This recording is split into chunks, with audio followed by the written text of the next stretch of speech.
διαφάστε.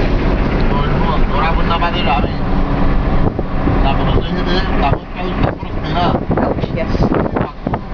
Σήμερα σαν να τα χτυπήσει, θα τα χτυπήσει. Να κάνει έτσι. Να πάει γραμμή στο νερό, μπορεί να βοηθεί να πεταχτεί μέσα σφί. Βάρτε σφί μπακρί με κρατάτε τον καλά τον λαμπά. Αφήστε το λίγο σφί, δεν το πιάνε που τα χτυπούν, δηλαδή που να πεταχτεί να χτυπήσει.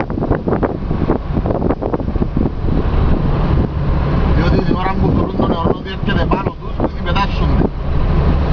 Η πρώτη κίνηση που μπορεί να κάνουν είναι τούτη. Και θα πιάνει από έναν άπαρο να μπει στο νερό. Άιστε το και απ' έξω και